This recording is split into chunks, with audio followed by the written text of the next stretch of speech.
Magandang araw mga kaibigan. Isang kwentong muli ang aking ibabahagi sa inyo na tiyak nakapupulutan niyo ng aral.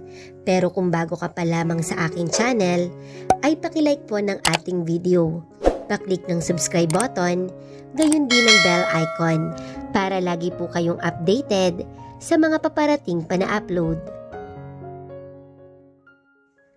Syempre naman, only good things. Totoo nga, super ganda, sexy at ang bait mo pala talaga sa personal. Ang sabi ni Clarissa kay Giovanna na kulang na lang ay sambahin niya. Talaga ba, Clarissa? Wala naman akong sinabi sa kanya na ganun na. Grabe, hindi naman masyado. Ang sagot naman ni Giovanna na tila abot hanggang tenga kung makangiti. Niyaya ko pa si Giovanna to join us, pero tumanggi ito dahil may pupuntahan daw siya.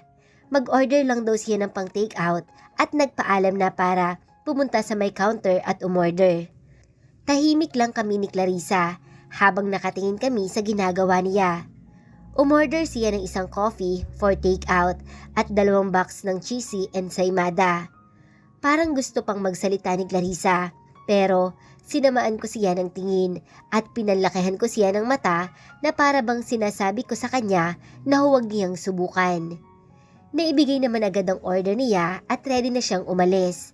Pero pumunta na naman siya sa pwesto namin at nashock naman ako sa ginawa ni Giovanna. Inabot niya kay Clarissa ang isang box ng cheesy ensaymada na may 6 pieces na laman sa loob at sinabi na, "Thank you for being my new friend." What? At si Clarissa naman ay tuwang-tuwa at napatayo pa para yakapin si Giovanna para magpasalamat. Dahil sa binigyan siya ng ensaymada, like what the hell is going on? Amara, hindi na kita binilhan kasi lagi naman ako nagdadala sa office. Huwag ka sana magtatampo ha? Ang sabi pa sa akin ni Giovanna. Ako ang magtatampo? Ano naman ang pinagsasasabi ng babaeng to? Isa rin pala siyang dilulo. Naku, hindi ako magtatampo. Sobra-sobra na nga yung mga naibigay at naitulong mo sa akin. Ang sagot ko naman sa kanya, hanggang sa nagpaalam na siya at tuluyan ng umalis. Wow! Totoo nga, galante siya. Saka maganda. Ang nakangiti na sabi ni Clarissa.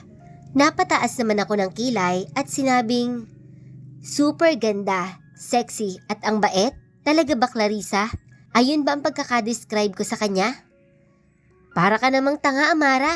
Syempre kailangan nating kunin ang loob niya. Hindi pa natin alam kung totoo ba yung pakikisama na ginagawa niya. Malay natin, kaya lang siya mabait at galante dahil nga type niya si Yorme. Sige ka, ikaw din. Uso pa naman ngayon ang agawan ng jowa. At saka, para sa'yo din yung ginawa ko. Di good shot ka ngayon sa paningin ni Giovanna. Diba? Dahil nga ang akala niya talaga, sinabi mo yun sa'kin. Oh, bakit hindi ka na nakapagsalita? Bilib na bilib ka sa'kin, no? May pagturo pa siya sa akin na tila siguradong sigurado siya kung ano man ang iniisip ko. Oo na, ang galing mo na talagang manghula. Ang napapailing kong sabi. Ako pa? At saka yung hula ko tungkol sa inyo ni Yorme? Yung isa na lang naman ang hindi natutupad dun eh. Pero wag kang mag-alala, sunod din yun. Ang confident na sabi niya. Napasmile naman ako nang maalala ang sinabi niya noon. Na balang araw, si Leon ang magiging mayor at ikaw naman, Amara, ang magiging mayora ng bayan na to. Yung pagiging mayor ni Leon natupad na at tama siya at yung isa na lang ang hindi pa. Aabutin ko sana ang box para kumuha ng isang cheesy ensaymada pero inilayo niya ang box sa akin.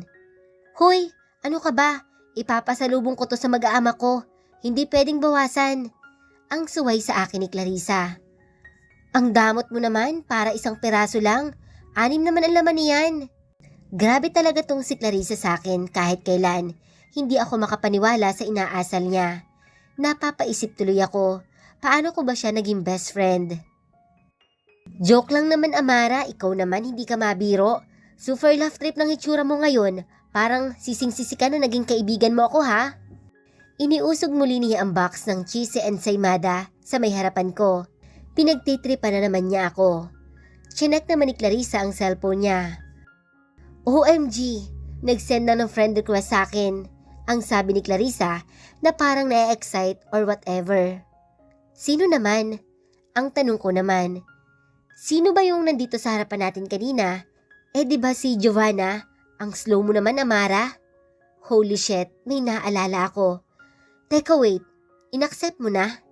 Ang pigil ko kay Clarissa. Napakunot naman siya sa sinabi ko. Sabi ko na silosa ka talaga. Ayaw-ayaw ka pang umamin? Ano, selos ka? Mabait naman si Giovanna at para sa kanya, new friend na kami. At nagsimula na naman sa pang-aasar itong si Clarissa, the bully. Kung tama ang hinala ko, mukhang hindi lang si Yorme ang maaagaw niya sa'yo, pati na din ako. Ang dagdag na wika pa nito na tumatawa. Tanga ka ba?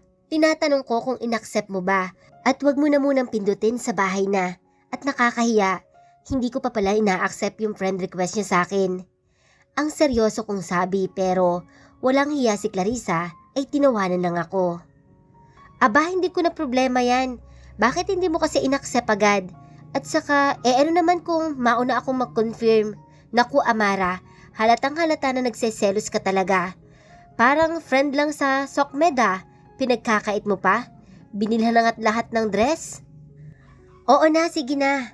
Ako na ang masama. Eto na nga pipindutin na Nakalimutan ko lang talaga at hindi naman ako nakakapag-open ng SOCMED lately. Ayun naman kasi talaga ang totoo. Ang dami namang sinabi ni Clarissa.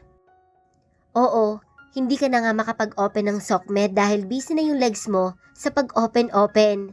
My goodness, ang bulgar talagang magsalita kaya napalingon na naman ako sa paligid namin at baka may makarinig na naman sa lakas pa naman ng boses niya. Sige, kung diyan ka masaya sige pagtawanan mo lang ako habang buhay. Ang seryoso kong sabi sa kanya. Tigilan mo nga ako sa kadramahan mo, Amara. Oo na, sa bahay ko na i-confirm ang request ng may newfound friend. Baka naman pwede mo nang i-confirm yung friend request niyan ngayon para hindi naman halatang pinag-usapan natin siya. Kinuha ko na ang aking cellphone para pindutin ang confirm button sa friend request ni Giovanna. Leon POB. Nakaupo kami ngayon sa kama ni Amara sa loob ng kwarto niya. Parehas nakasandal ang aming mga likod sa headboard ng kama. Alam mo, hindi ko maintindihan si Mama. Bakit parang ihirap niyang kontakin minsan? Ano ba yung business na inaasikaso ni Tita Ramon at kailangan pang magstay doon ng matagal? At saka, December na paano yung setup ng holiday celebration natin? Uuwi ba sila? Or pupuntahan ba natin sila doon? Ang wika niya habang hawak niya ang isang black clear book folder. Wow, dedicated si Amara sa kanyang trabaho at daladala niya pa dito sa bahay yung clear book folder. Ano bang sabi sa'yo ni Mama Rose? Ang tanong ko sa kanya. Ayun nga hindi malinaw ang sagot niya. Basta, bahala na daw tapos parang lagi siya nagmamadali. Dati ayaw nun ng text pero ngayon parang nabaliktad. Ang hirap niya ng kontakin tapos parang mas madalas text-text lang ang ginagawa niya. Ang sagot niya sa akin pagkatapos isinarado niya ang clear book at ipinatong sa nightstand at pumesto na siya ng higa paharap sa akin. Umayos na din ako ng higa paharap sa kanya. So ano na, hindi mo pa sinasagot yung tanong ko. Ano bang ginagawa nila doon? At ano ba yung business ng daddy mo? Ang muli niyang pangulit na tanong. Correction daddy natin. Ang sabi ko sa kanya habang nakangiti ako. Ngumiti naman din siya. I'm sorry, hindi pa siguro ako sanay. O sige, uulitin ko yung tanong ko. Ano ba yung inaasikaso ng business ng daddy at mama natin at kailangan nilang magstay doon? Ang natatawang sabi niya. Tiningnan ko siya ng seryoso at hinaplos-haplos ko ang kanyang buhok. Gusto ko mang sabihin sa kanya ang totoong dahilan kung bakit wala dito ngayon sa bahay ang mga magulang namin ay hindi ko magawa dahil nangako ako kay Mama Rose. I love you, sweetie. At pinaibabawan ko na siya at sinimulan ko ng halik-halikan na mukha niya. Leon, ano ba? Nag-uusap pa tayo. Ayan ka na naman. Ang tila reklamo niya, pero nang sakupin ko ang mga labi niya, ay gumanti din naman siya ng halik. Denise POV. Nagising ako sa pag-vibrate ng aking cellphone at chinek ko kung sino ang natawag. Ang layo pa ng eleksyon para kontakin ako ng magaling kong pinsan. Kahit antok na antok pa ay sinagot ko ang tawag. Hello? Ate Denise, we need to talk. It's important. Malamang, kaya nga siya tumawag at alanganing oras pa. I figure it out since you're calling me in the middle of the night. We need to meet up. Kinuha ko ang wristwatch ko na nakapatong sa nightstand para tingnan ko kung anong oras na. As in ngayon na? Sa ganitong oras? Oo, dahil kailangan ko din agad bumalik ng Santa Clara. Well, it's a job. My presence is indeed. So no choice. Kahit ang sarap ang matulog, ay kailangan ko nang bumangon at mag-ready. Pero tanging sa pamilya ko na lang ginagawa ang trabaho na ito. I'm a PR manager, pero on ko lang. In short, kapag kailangan lang, dahil hindi ko na ginagawa ito, dahil nagpo-focus na ako sa pag-handle ng family business namin. Dapat ang magaling kong kapatid na si Derek ang gumagawa noon. Just text me the location and pupunta ako. And by the way, kinontak mo ba si Derek? Oo. Ano bang nangyari at galit na galit si Tito Densyo at umabot sa point na nangungutang si Derek at wala na daw siyang matirhan? I don't know yet. Kakadating ko lang from abroad. Aalamin ko pa. Hindi pa kami nakikita ni Dad. Good timing pala ang pagtawag ko. Buti pala nandito ka na. Okay, stop talking. Text me the location. Narinig ko na lang ang bahagyang pagtawa niya. Don't ruin my module, Leon, at kagigising ko lang, lalo na at ikaw ang may kailangan. Okay, I'm sorry. I'm going to hang up right now and text you the location. Wait, nasan ka ba ngayon? Nasa sasakyan na, on the way na papuntang Manila. Okay, good. At ibinaba ko na ang tawag at ayoko na siyang kausapin pa. At baka lalo ako mawala sa mood at tuluyang mabad trip at na-interrupt ang masarap kong pagtulog. At nabuti naman na sa biyahe na siya. Takot lang niya sa akin na baka hindi ko siya tulungan. Gigising-gisingin ako tapos magpapaantay lang pala. Ayun naman ang pinakaayaw ko, ang pinaghihintay ako. Ano naman kaya ang ginawa ng loko-loko kong pinsan at kailangan ng tulong ko? Akala ko pa naman ay nagbago na. Siya pa naman ang ginagawa kong mabuting ehemplo sa isa pang siraulo kong kapatid na si Derek. May kalokohan din palang ginagawa. Wala na ata talagang matino na lalaki dito sa Earth. Bahagya ko namang niyugyog ang balikat ng nakahubad na lalaki sa tabi ko. Hey, wake up. You need to go. Ang utos ko dito. Halos isang mata lang ang kaya niyang buksan dahil sa antok at tumingin siya sa paligid. Tinitingnan niya siguro kung umaga na. Mula sa pagkakahiga ay umupo siya at kinuha ang cellphone na nakapatong sa nightstand. Sa tingin ko ay chinek lang niya kung anong oras na dahil muli niya itong ipinatong at ang magaling na lalaki, well, magaling naman talaga siya sa kama. Muli siyang humiga ng padapa sa kama at balak pa muling matulog. Kaya sa inis ko ay niyugyug ko ulit siya para muling gumising na. I'm not joking, aalis ako and you must leave now. No love, just go back here and sleep beside me. We fuck all night and we need to regain our strength so we can continue later. At tinapik-tapik pa niya ang pwesto na hinihigaan ko kanina sa space ng kama. Come back here, let's sleep more please, and promise, I'm gonna eat you later. Bahagya naman akong natawa sa sinabi niya at nag-promise pa. This man is fucking delusional. Yeah, we had sex, pero kanina lang yon at wala akong balak ulitin. Just so happen na nasa bar ako kanina and the rest is history at ayaw ko nang alalahanin pa. He made me say yes to sleep with him.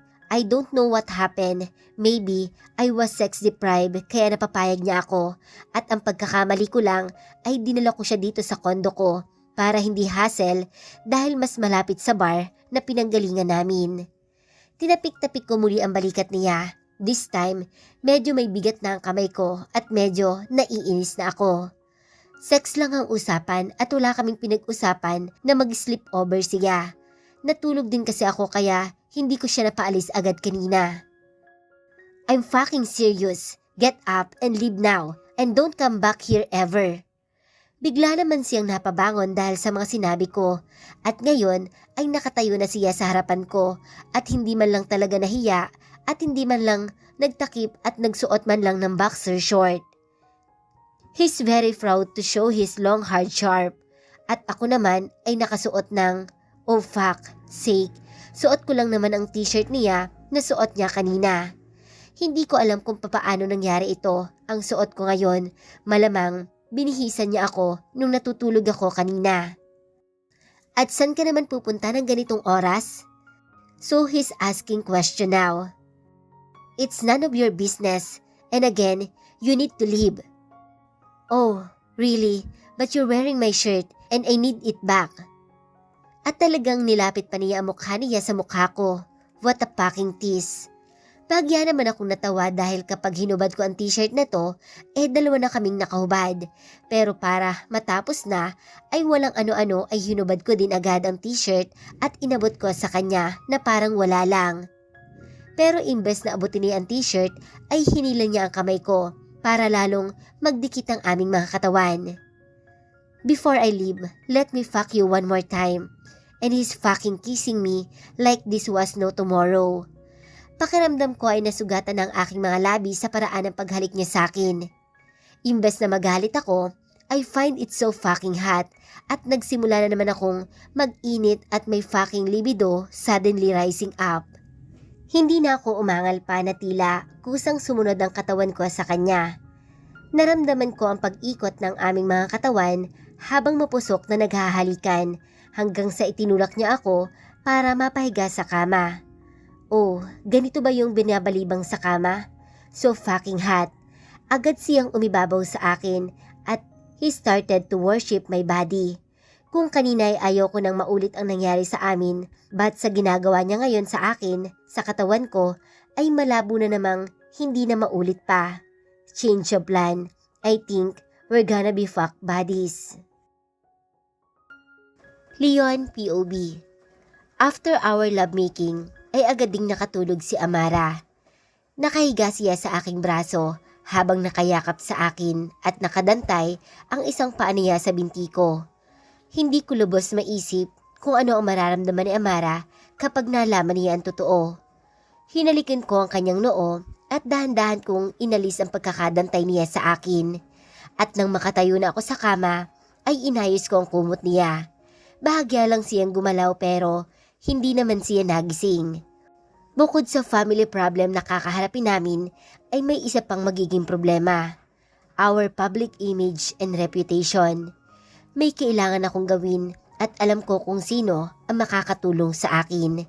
My cousin, si Denise. Siya ang nakakatandang kapatid ni Derek.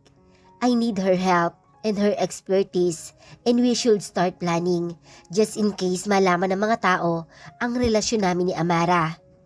Sinasabi ko lang na I don't care pero deep inside, alam kong tama si Amara sa mga agam-agam niya tungkol sa sasabihin ng mga tao tungkol sa amin. I just don't want to show her dahil baka lalo siyang hindi pumayag makipagrelasyon sa akin. Kahit alanganing oras, ay nagready ako sa pag-alis dahil kailangan kong makipag-meet up kay Ate Denise para makabalik agad dito. Saan ka pupunta? Alanganing oras na Nagising si Amara at umupo sa headboard ng kama. Alam na niyang paalis ako dahil nakabihis na ako. May importante lang akong aasikasuhin. Aalis na ako ngayon para makabalik din agad ako mamaya. Ang sagot ko sa kanya. Sa ganitong oras, gaano ba yun kaimportante? Gusto kong sumama. Ang pagmamaktol ni Amara. Bahagya naman akong natawa sa reaksyon niya. Huwag mo akong tinatawan-tawanan dyan. San ka ba talaga pupunta? Tumayo na siya sa kama at pumunta sa harapan ko habang isinusuot ko ang relo ko. Hinintay niya akong matapos bago yumakap sa leeg ko. Sasama ako at ipinaut pa nito ang lips niya halatang naglalambing pero hindi ko siya pwedeng isama. Hinalikan ko pa ang nakapout niyang lips. Sweetie, hindi ka pwedeng sumama. Maiinip ka lang doon. Matulog ka na lang para mamaya pagdating ko, madami ka ng lakas. Pero imbes na matawa siya sa joke ko, ay nainis pa siya. Tinanggal niya ang pagkakayakap niya sa leeg ko at umupo sa gilid ng kama. Kung kailan namang walang pasok, hindi mo pa ginawa yan ng weekdays. Siguro may pupuntahan kang ibang babae kaya ganitong oras ka aalis. Tapos ayaw mo pa akong isama. Ang sunod-sunod na reklamo niya sa akin with pagsiselos pa. Sweetie, kahit pasundan mo pa ako kay Ruel, wala kang makikitang ibang babae. Ikaw lang ang tanging babae sa buhay ko. Hay nako, wag mo na nga akong paandaran ng mga talumpati mo. At saka, bakit naman kita pasusundan? At sa mismong alagad mo pa, di magkasabwat na kayo. As if naman magsasabi sa akin yun kung may nakitang ibang babae na kasama ka. Natawa naman ako sa sinabi niya. Ano ba? Seryoso ako dito. Tawa ka ng tawa dyan. Pinalo pa niya ang braso ko. Ang cute mo kasing magselos, sweetie. Wala pa naman akong ibang babae, ganyan ka na. Lalo na siguro kung meron. Okay, wrong choice of word. Lalong na-trigger ang pagkainis ni Amara ko. Kitang-kita ko sa mukha niya ang inis at pagpipigil na huwag magalit. Sige na, sweetie. Huwag nang matigas ang ulo. Matulog ka na. Sige na, please. Be a good girl. Trying to calm her. Good girl mo yung mukha mo. I hate you. Sabay balik niya sa higa sa kama at nagtalukbong ng kumot. Bago ako umalis humalik muna ako sa noo ni Amara. Kahit pa natatakpan ng kumot. Alam kong gising pa siya at nagtatampo siya sa akin. Pero okay lang dahil para din naman sa aming dalawa ang importanteng aasikasuhin ko. May isang oras na ako naghihintay dito sa meeting place na sinabi ko kay Ate Denise. Pero hindi pa siya dumadating. Nasa isang cafe kami sa loob ng isang hotel. Kaya wala namang problema kahit alanganing oras na dahil open sila 24/7.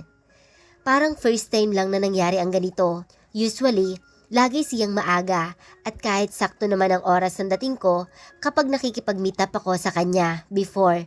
Tapos, magrereklamo pa siya na ang tagal ko daw pero ang totoo ay maaga lang siya. Pagkakataon ko na siyang asarin this time kasi siya naman ang late and finally dumating din. Nakita ko na si Ate Denise na papalapit sa table ko.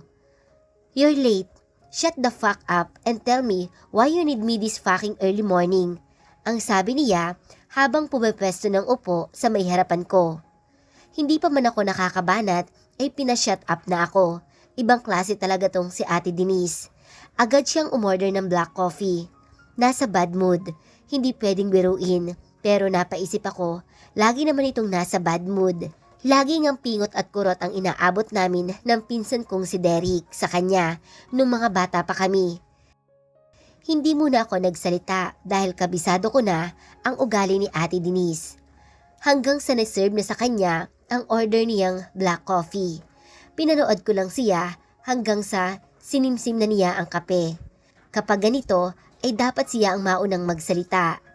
Inilapag niya ang tasa ng kape at nagsimula ng magsalita. Go on, tell me. At sinimulan ko na ang kwento sa kanya tungkol sa amin ni Amara. At seryoso din naman siyang nakikinig sa akin. So you're fucking your sister? Ang agad na tanong sa akin ni Ate Denise. Sumimsim ako ng kape. Expected ko na ganito ang magiging reaction niya. I know, she's just testing me. She is not my sister. Ang kalmado kong sabi sa kanya. Good. At ayan ang paninindigan mo, ninyong dalawa? Incest? Ayan ang magiging number 1 issue ninyo? Although, sabihin na natin na hindi talaga kayo magkamag-anak, but in people's mind, magkapatid kayo. Sumimsim siya ng kape bago muling nagsalita. Don't worry, I will help you when the time comes. Good thing ay nagsabi ka agad. Hindi pa man pumuputok ang balita ay makakapagplano na tayo. One less problem ka na. At isa na lang ang magiging problema mo. Napatango naman ako sa sinabi ni Ate Denise. Tama siya, isa na lang ang magiging problema ko. Ang matinding pagsubok na kakaharapin ng pamilya namin.